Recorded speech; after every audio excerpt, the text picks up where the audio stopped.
అసలు చూడగానే ఫస్ట్ అంటే మీకొచ్చిన ఫీలింగ్ ఏంటి ఆయన?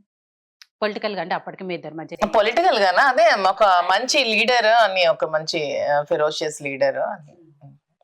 మీకండి? మీకేమనిపించింది ఫస్ట్ ఆవిడని చూడగానే? విమెన్ ఇలా ఉండాలనిపించింది. ఒక 2000 మందిని తెచ్చి నిలబెట్టి నాకు ఉమెన్స్ డేకి పిలిచింది తను చీఫ్ గెస్ట్‌గా. అందులో నేను ఒక్కడే మగాడిని. చుట్టూ జనం ఏరా ఇంతమంది అంత రిచ్ క్లాస్ పీపుల్ కూడా వచ్చారు. మామూలు ఆర్డినరీ కాదు. పెద్ద వైశ్యాకులు అనిపించిన చాలామంది వచ్చారు. ఇంతమంది గ్యాదరింగ్ ఉంది. వై డోంట్ యూ యూస్ మన పొలిటికల్గా ఎందుకు వాడకూడదని మాలో అప్పుడు నాటింది ఈ అమ్మాయిని చూసిన తర్వాత. ఒక విమెన్ అంతగా పికప్ చేయగలిగే శక్తి ఉండేటప్పుడు ఆమె ఉండవలసింది కుటుంబ పరంగా కాదు, సామాజిక పరంగా రావాలి, సమాజంలోకి రావాలి, ఒక ప్లాట్ఫామ్ తీసుకోవాలి. అది పొలిటికల్ అవని, వ్యాపారం అవని, ఏదవని ఆ రకంగా ఉండాలన్నది నా అభిప్రాయం. అది ఆమెలో క్వాలిటీ నచ్చింది నాకు. ఓకే. సో ఆ వాచ్ ఈ మధ్య ఆవిడ మీ బర్త్‌డేకి ఇచ్చిన గిఫ్టేనా? మీ బర్త్‌డేని కూడా ఒక మెమరబుల్‌గా ఆవిడ అలా చేసింది. తన బర్త్డే నేను పాపం అలా చేయను. అంటే పాపం ఆవిడ ఆ విషయం కూడా చెప్పారు. మీకు అలాంటివి అలా ఏం లేదు. నా బర్త్డే నాకేంటన్నాను, నాకు ప్రజలతో చేసుకోవాలని ఉంది, అందరికి పిలిచి భోజనం పెట్టండి అని చెప్తే అలాగే చేశారు గ్రాండ్. అవన్నీ చేశాను. నా ఆల్మోస్ట్ 1000 మెంబర్స్ వరకు క్యాడర్ వచ్చారు, లంచ్ పెట్టారు. నాకు ఎలాగ ఇష్టం అలాగే చేశారు. ఓకే. బట్ సడన్ సర్ప్రైజ్లు ఇవ్వటం ఇవన్నీ అవి శ్రీనివాస్ గారికి రావు.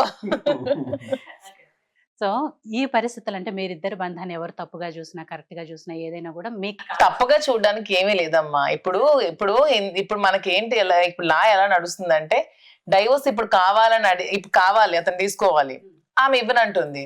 అప్పుడు ఏం చేయాలి అతను? అంటే డైవోర్స్ ఇచ్చినంత వరకు పెళ్లి చేసుకోకుండా ఇలా ఉండాలా? మరి ఇంకేం చేయాలి? మేము అంటారు పెళ్లి మేము పెళ్లి చేసుకున్నాం, మా ఇద్దరు అనుకున్నాం, మా ఇద్దరు చేసుకున్నాం కదా, మా మనసుకు మేము చేసుకున్నాం. మమ్మల్ని ఎవరిని పిలవలేదు.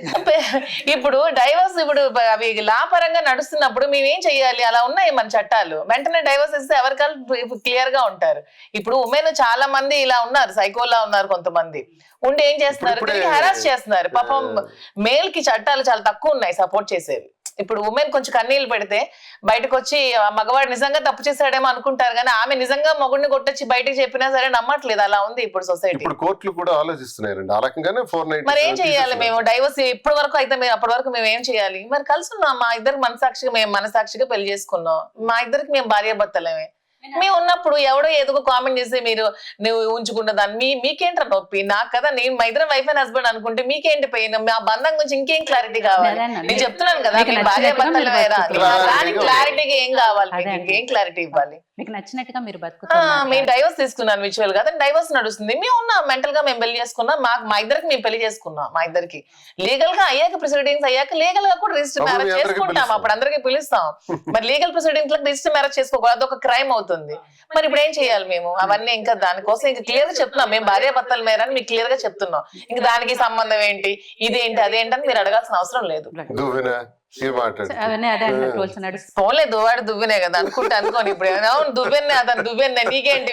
ఆవిడ చాలా ఇంటర్వ్యూస్ లో చెప్పారు కదా, ట్రోల్స్ కూడా నాకు ఓకే, నేను అసలు చూస్తుంటాను, చూసి హ్యాపీగా ఫీల్ అవుతాను. అబ్బా ఎంత బాగా వీళ్ళు టైం వెచ్చించి నా కోసం చేస్తున్నారు అనుకుంటాను.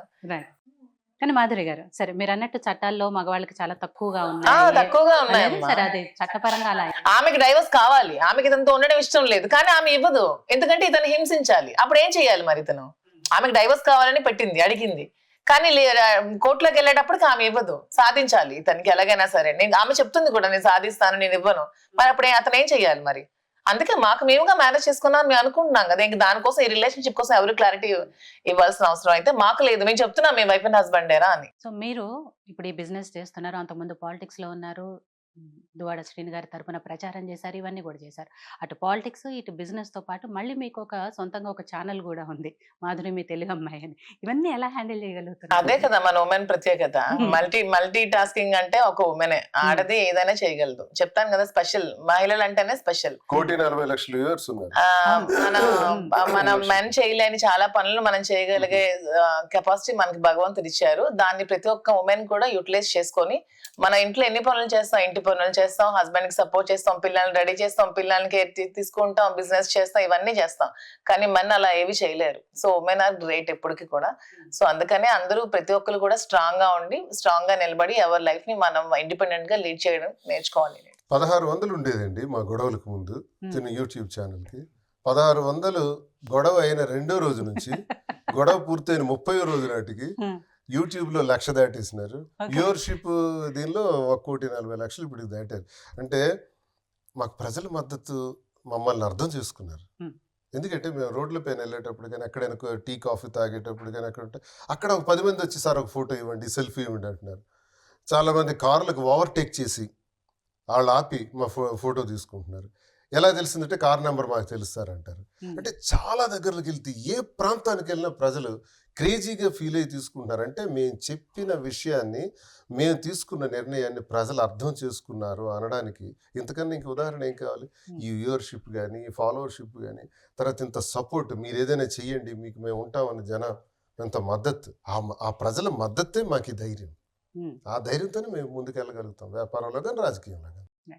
మీరిద్దరు కలిసి చాలా ఇంటర్వ్యూలు ఇచ్చారు, చాలా సార్లు క్లారిటీ ఇచ్చినా కూడా జనాల్లో ఇంకా ఒక విషయము అర్థం కాని విషయము ఏంటి అంటే, మరొకసారి క్లారిటీ ఇవ్వడం కోసం మాత్రం నేను ఇది అడుగుతున్నాను. మీ ఇద్దరు రిలేషన్ అనేది దువ్వాడ వాణి గారు బయట పెట్టిన తర్వాత స్టార్ట్ అయిందా? మీ ఇద్దరి మధ్య ఆల్రెడీ రిలేషన్ ఉంది కాబట్టి ఆవిడ బయట పెట్టారు. దువ్వాడ వాణి బయటకు పట్టక ముందు నుంచే ఇది ఒక 2-3 ఇయర్స్ నుంచి నలుగుతున్న వ్యవహారం. వాణి బయట పట్టక ముందు నుంచే మా ఇద్దరం కలిసే ఉన్నాం. అది ఆమెకు కూడా తెలుసు. ఆమె ఫైనాన్షియల్ గా కూడా మమ్మల్ని బ్లాక్ మెయిల్ చేసింది. ఇవన్నీ తెలిసిన తర్వాత శ్రీనివాస్ గాని ఇలా బయటకు గెంటేశాక టికెట్ కోసం ఆమె చేసింది. టికెట్ కావాలనుకుందామె. శ్రీనివాస్ గారు నాకు వద్దు, నాకు డైవోర్స్ కావాలని. ఈ గొడవలన్నీ అవ్వకముందే, ఈ సీన్ బయటికి రాకముందే ఆమె శ్రీనివాస్ గారికి మేము ఇద్దరికే చూపించాం. డైవోర్స్ కావాలి, సెటిల్మెంట్ కావాలి, అమౌంట్ కావాలని చెప్పి ముందే తను డిసైడ్ అయ్యి మా ఇద్దరం ఉంటున్నామని కూడా ఆమెకు తెలుసు. ఆమె వల్లే మేము ఇలా ఉన్నామని కూడా ఆమెకు తెలుసు. అవన్నీ తెలిసిన విషయాలే. కానీ ఇవేమీ తెలియనట్టు మళ్ళీ మా పార్టీ ఓడిపోయిన వెంటనే మమ్మల్ని బద్నాం చేయడానికి, మమ్మల్ని ఇచ్చేయడానికి తను కూటమి ప్రభుత్వంతో ఏకమై అక్కడ టీడీపీ సపోర్ట్ తీసుకొని శ్రీనివాస్ గారిని బ్లేమ్ చేయాలి, వైసీపీ తన్ని పొలిటికల్ గా తన్ని నాశనం చేయాలనే ఉద్దేశంతో రాజకీయ కాంక్ష ఎక్కువ అండి. రాజకీయ కాంక్ష కోసం ఏం చేయాలా? దువ్వాడ శ్రీనివాస్ని చంపేయాలి. చంపేయాలంటే ఏం చేయాలి? సామాజికంగా వాడిని స్మాష్ చేయాలి. స్మాష్ చేయాలంటే మాధురి అనే క్యారెక్టర్ను వాడుకొని చాలా తెలివిగా అధిష్టానం వద్దకు వెళ్ళి శ్రీని లాంటి వాడు కాబట్టి ఆ టికెట్ నాకు ఇచ్చేయండి అన్నారు. అప్పుడు నేను అధిష్టానానికి రిక్వెస్ట్ చేసి ఆమెకే ఇచ్చేయండి టికెట్ అన్నా.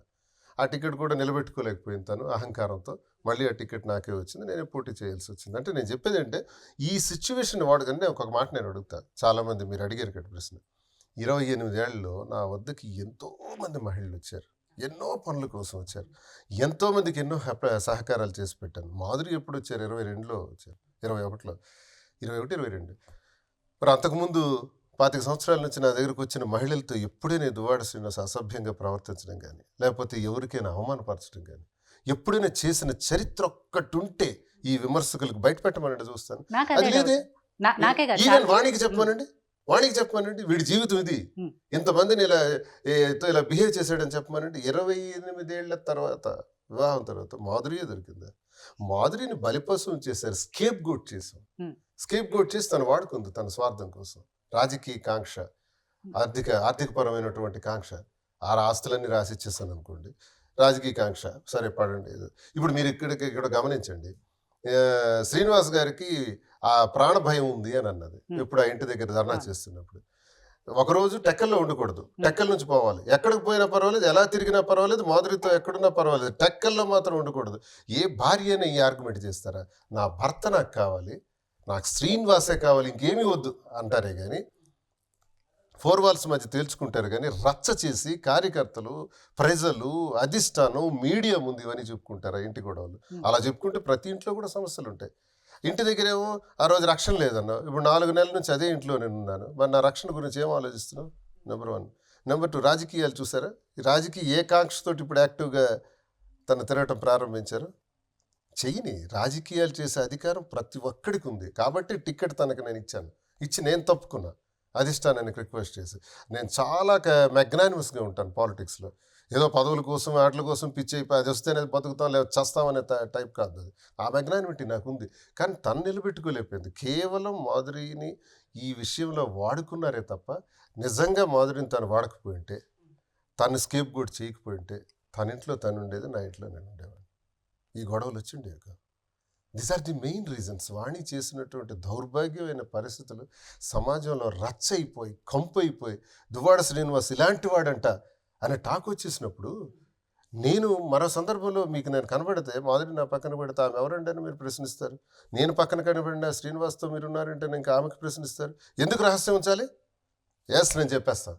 ఇది మా మధ్య జరిగింది. ఏడాది కాలం నేను బయటే ఉన్నాను, ఇంటికి తాళం వేసేసింది. పలాసలో మా అమ్మవారి దగ్గర, అమ్మగారి దగ్గర ఉన్నాను. ఈ బాధలు ఎవరికి మీకు తెలియదు. మీకు ఆమె ఇంటికి వచ్చిన తర్వాత తెలిసింది. ఇంటికి రాకముందు 2 ఏళ్ల నుంచి కూడా గొడవలు జరుగుతున్నాయి.